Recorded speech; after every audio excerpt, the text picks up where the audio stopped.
Welcome to the Opt-In Podcast. I'm Melissa Franks, your host, and this is where we go from surviving to thriving in business. Today, we are talking all about what happens when your business hits a plateau and the things that you need to interrogate in order to get yourself out of the pickle that you're in.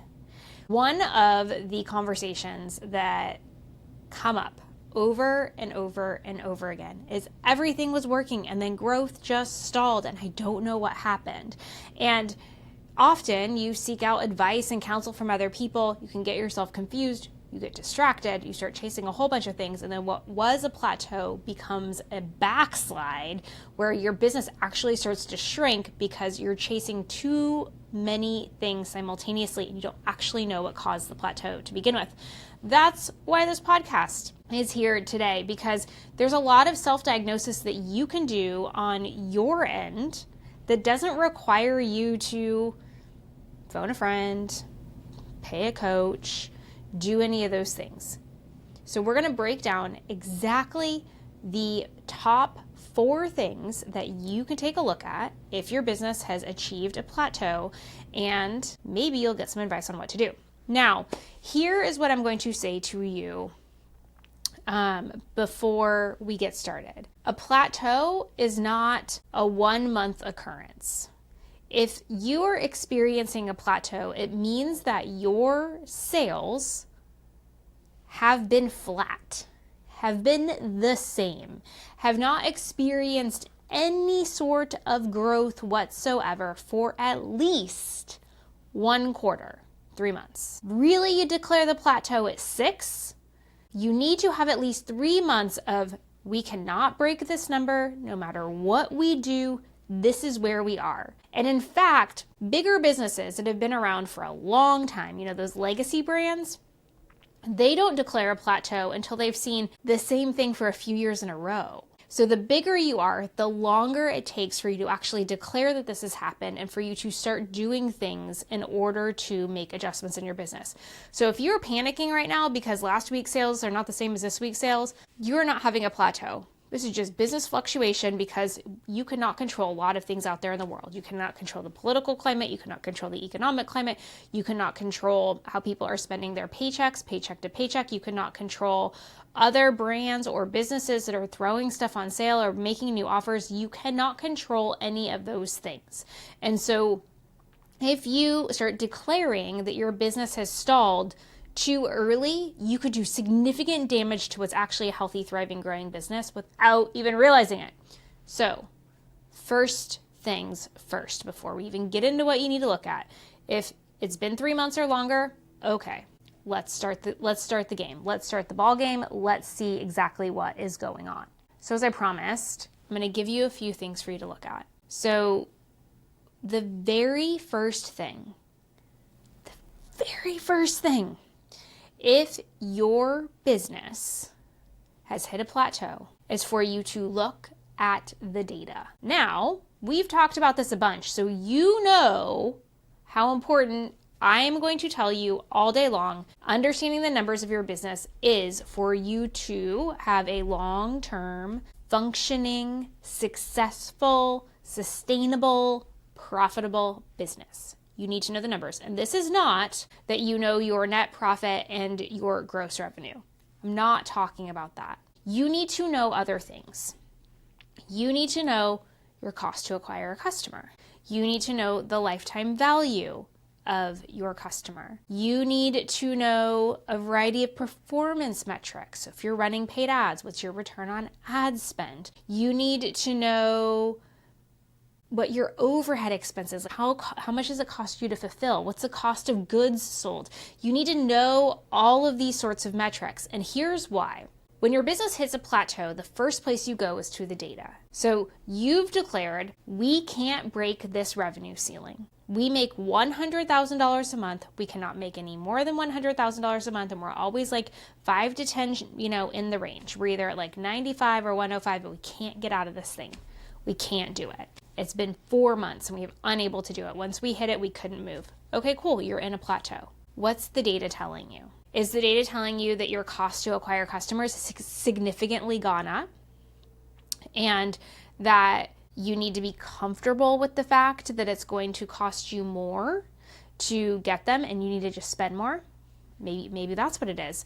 Is it telling you that the lifetime value of your customer has gone down? Oh, well, if the lifetime value of your customer has gone down, then that means that you have a retention issue, which probably means that churn has gone up. And if churn has gone up and LTV has gone down, then you probably have a customer experience problem. Maybe you should go look there. Now, if you're taking a look at your return on ad spend and it used to be a 3-to-1 and now it's barely a 1-to-1, you know you have a problem in your paid advertising, and so you should go look there. I'm giving you just a few examples of how data starts to tell you the story, because when you are measuring data in your business, you understand what that measurement is telling you, and then you understand the potential actions and levers you can pull as a result of what that data says. Then you can unlock growth. Then you can solve plateaus. Then you can stop your business from falling into the abyss.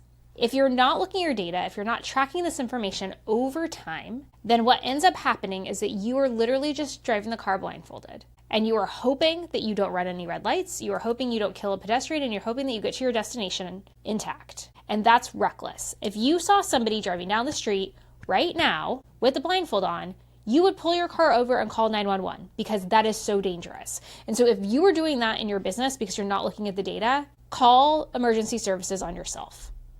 Get help now. And if you don't understand what metrics you should track, if you don't know where to find the data, if you don't, go get help. You cannot grow and scale your business without understanding your data. That is the very first place to start. And 9 times out of 10, the performance metrics are going to tell you exactly where to look next. It's going to tell you if your cost to acquire a customer is more than your lifetime value of the customer, then you have a problem with lead generation and acquisition costs. If your cost to fulfill a customer is more expensive than the revenue that you get from them from a lifetime perspective, then you have a problem with fulfillment. Go look at the data. That is tip number 1. Number two is that you need to look at your sales process. If you have hit a plateau, then it means likely your sales process is not optimized. Now, some of you may say, we're an e-commerce business, we don't have a sales process.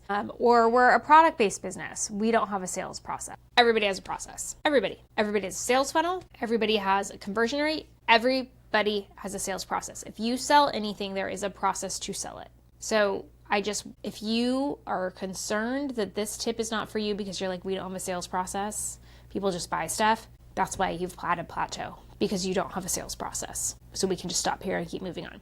Now, if you recognize that you do in fact have a sales process, then what you're able to do is really interrogate that process as a whole. Where is it working efficiently and where is it not? Where are people falling out of the process? So you can actually take a look at how far do they get before they exit? What's going on consistently in that step that they exited? What you're able to do is take a look at the top of the funnel. How many people are even entering the sales process and how many successfully exit? As you interrogate your sales process, what you're going to find is a whole bunch of things. And sometimes they're distractions. Nobody's sales process is perfect. In fact, most sales processes are human dependent, which means that there is nuance and there are some people that are very effective at pushing sales through and some people that really struggle. Even if you have an automated sales funnel, we're going to talk through an example in a minute. Even if you have an automated sales funnel, a human built it. A human wrote the copy. A human recorded the video. A human made decisions about upsells and downsells and blah, blah, blah, blah, blah, right? Okay, so here's an example that I want to share with you.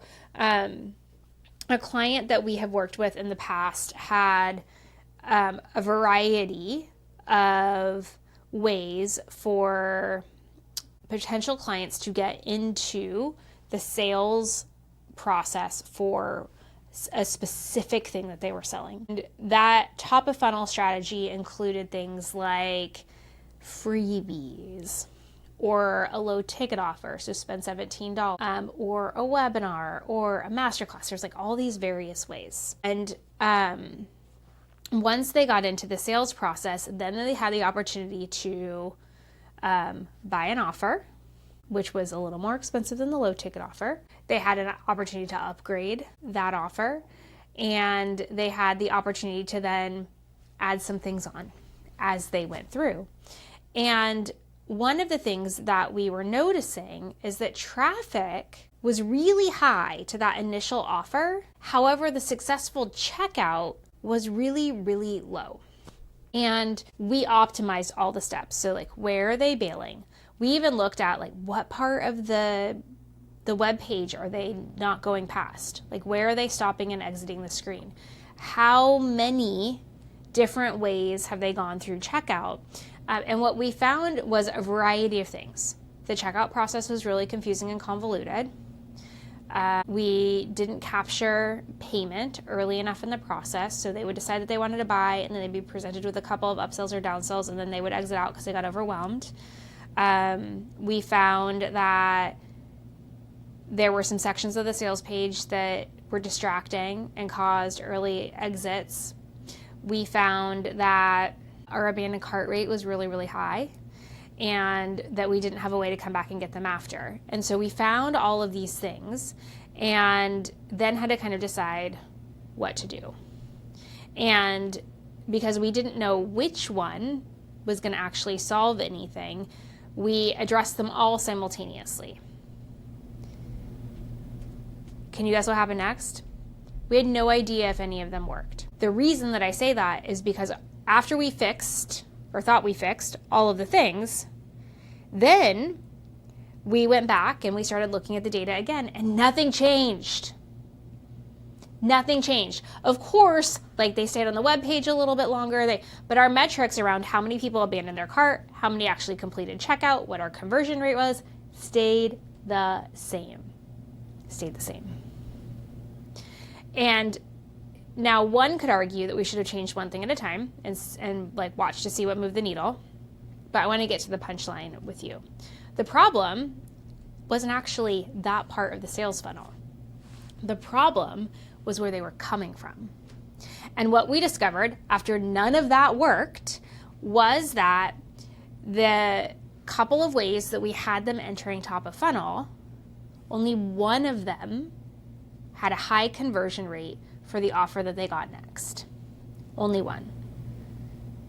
The rest of them didn't lead to prospects that converted. And we were spending the least amount of paid ads budget on the one that did convert. We were spending most of our money on the other ones, and that's why we weren't getting the results that we wanted. So what did we do? Well, we were ready to just try anything. So we stopped spending money on the ones that weren't working, and we took all of that money and put it on the ones that were working. Can you guess what happened? Conversion went through the roof. Sales went through the roof. We found the secret sauce. So I share this story to tell you that as you're interrogating your sales process, and I use this one specifically because this was not person A sets an appointment, person B has the appointment, person C does a follow-up, blah, blah, blah, blah, blah. I use this example on purpose because this is a very automated process, is that when you combine looking at the data with an interrogation of the sales process, then you get the full picture. And so when we were able to actually see what the user behavior was in combination with how it was showing up in the sales process, we knew exactly what to do and make a change. Just like that. We wasted 2 months fixing the sales funnel. 2 months. It took us a matter of 10 minutes to stop funding the prospecting that wasn't working and to put all the cash in the prospecting that was. So as you are going through your interrogation of the sales process, what you want to do is you want to make observations. So this is what our show up rate is if you do sales calls. This is how the percentage of people that have to take a second call from that first call. This is what our conversion rate is after the first call. This is the conversion rate after our second call. Like, look at all of that information. And look at it from a macro perspective, because you can always go back in and do micro if you have salespeople. You want to do the same thing if you have an automated funnel. What's the open rate on the emails? You want to take a look at abandoned cart rate. You want to look at all of that data. And when you interrogate the sales process, what you're looking for is inconsistencies. Where is the experience not the same over and over and over again? Because that will create a plateau. Where are people bouncing? That potentially could create a plateau. And really go through and look at the data as well as the process. And when you do that, then you will be able to identify levers that you can pull to make a change. For my business, for example, one of the things that we're actually really talking about right now is there isn't a process. There's a loose one. There's kind of a first you do this and then you do this and this is what happens next and then that's the end. There's a whole bunch of stuff in between that's missing. And that was okay when we had 1 or 2 or 3 prospects at a time. Now that we have significantly more than that, the lack of the process is what's going to lead to the plateau. Now, we're in this business, so we know what to look out for. We know how to fix it before it becomes a problem. But I share this to say that you may be saying to yourself right now, I don't have a process, and that's probably why you're plateaued. So whether you have a complicated one or an automated one or one that's based on sales reps or etc., first look at the process, then look at the process with data, and then based on those pieces of information, decide what you're going to change. Change one thing at a time until you unlock the issue and growth returns. Now, if you have looked at the data and you have looked at your sales process, and you have made all of the changes and the plateau is still present, then it's time for you to look at where you are spending your time. It's now time for you to take a look in the mirror. It's now time for you to interrogate your calendar and be honest about what you're doing. Because often, small businesses hit a plateau when the leader stops working as much as they were. Now, this can be a strategy. You can say, what it took for me to get to 5 million, I can't keep putting in to get to 10. And so then what you do is you replace yourself with other people that can do the things. But the plateaus come because you pull back, potentially, and you don't have anybody push forward. And so you just have less productive work. That's always going to create a plateau. Whether it's you, whether somebody quits your team, if you have less people to do productive work, your business will stop growing or will grow in a slower fashion. That's number one. Number two is you need to look at actually what you're doing. Maybe you're still as productive, maybe you're still as busy, maybe you're still as dedicated as you've always been. And now that the business has gotten to a certain level, you're doing things you just shouldn't. Is it well past time that you hired an EA? Just yesterday I was talking to somebody that was like, I can't get past this growth point because I spent all my time sending invoices. Okay, well, she knew by the end of that conversation that she needed to hire somebody to do her invoices. Look at what you're doing daily, weekly, monthly. Is that going to move the needle? Is that a revenue generating activity? Is it going to get the business to grow? And if the answer is no, then it means you need to give that to somebody else, or it needs to stop happening altogether. I guarantee you that if your business is plateaued, you are doing things in your business right now that don't need to happen. You are doing things in your business right now that do not need to happen, and that is what is stalling the business. When you are focused on generating revenue, when you are focused on growth, when you are focused on taking forward movement quickly and with urgency, your business will grow. The other thing that I want to say to you about this is pay attention to what you're doing, because often as soon as the business gets to a certain level of success, you, the business owner, get bored. You, the business owner, get impatient. You, the business owner, have a list of 1,000 ideas, and because you got a little bit of a team and you have maybe a little bit of bandwidth that you didn't have before, you start chasing them. So what ends up happening is you become distracted. What ends up happening is that you spend all of your time chasing the next business or the next business division or the next great idea, and it has nothing to do with the business that you're in. The fallacy that some people fall into is this old adage that says that millionaires and billionaires have 7 streams of income. They did not become the millionaire with 7 sources of income. All of them had 1. And then eventually they had sexy things like a savings account that grew interest. 2, some investments.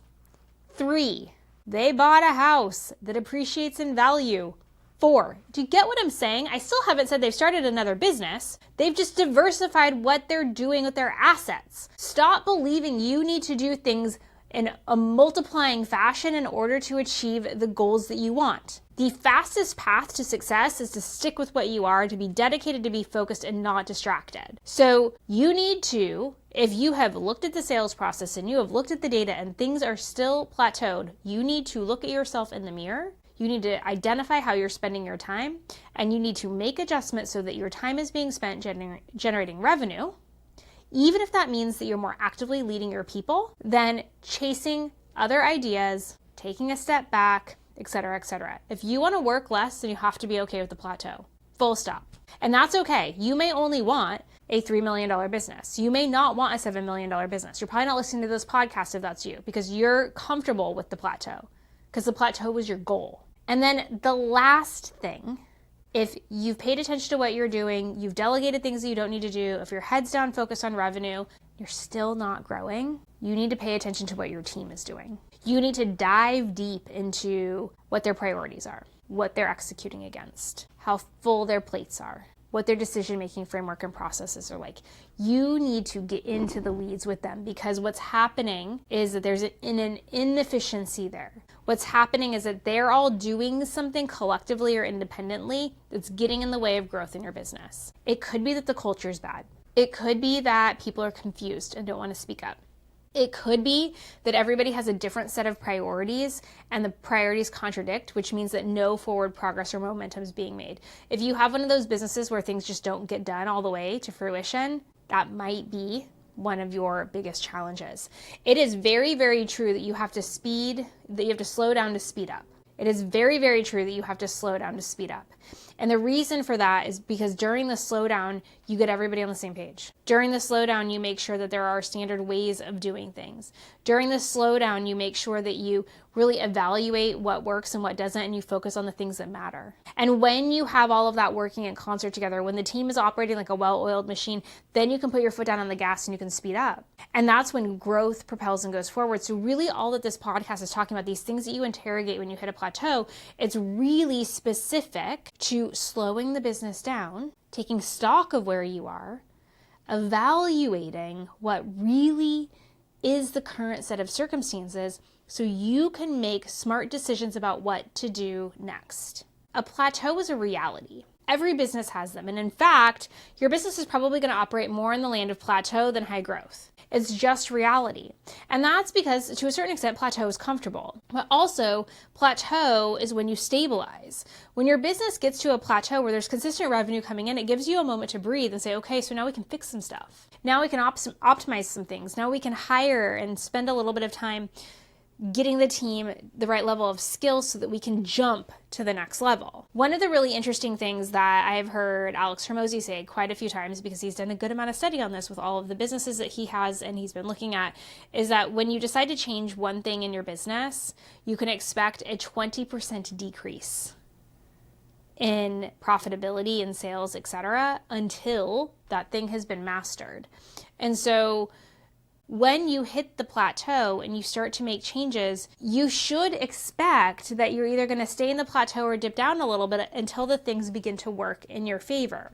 And this is where the impatience can become a problem for you, the business owner, because as you're making these refinements, as you're investigating, as you're investing in stabilizing the foundation so you can really scale in a thoughtful way, the hardest thing is to be patient. And I want to remind you that if you're in a plateau, it doesn't mean that your business is failing. It just means that it's taking a break, that it's taking a pause at a certain level until you can regroup and figure out what to do next. And often this is a little bit of a stair-step approach. It's one of the reasons why, if you think about a mountain range, this is one of my favorite analogies. If you've ever gone hiking in the mountains, you don't just walk straight up. Mountains are not shaped that way. You might have a steep climb up, and then you might have a little bit of flat, and you might go down a little bit before you start going back up again. Mountain ranges are not all just straight up and straight down back to the bottom, one way up, one way down. They are full of ups and downs and flat spaces,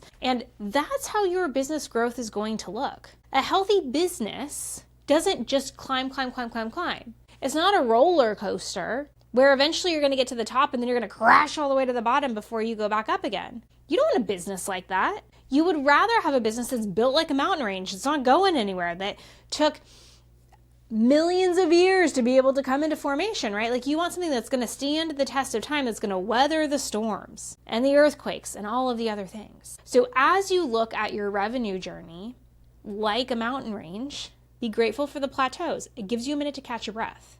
It gives you a minute to decide where you're going to go next, which peak you're going to climb to, what strategy you're going to employ, what tools you're going to take with you, what supplies you need. The plateau is just an opportunity to take stock of what's happening in your business and make some decisions about what you do next. So if you're in a plateau, now you have a bunch of stuff to do to help you figure out how to chart your course next. And if you haven't hit a plateau yet, save this one and come back to it when you do, so that you have a leg up on how to devise a plan to get out of the plateau a little bit faster. I hope this was helpful to you. If you know anybody else is struggling with a plateau in their business right now, please share this podcast with them. And until we speak next time, know that you are wise and you are strong and you are capable, and I believe in you.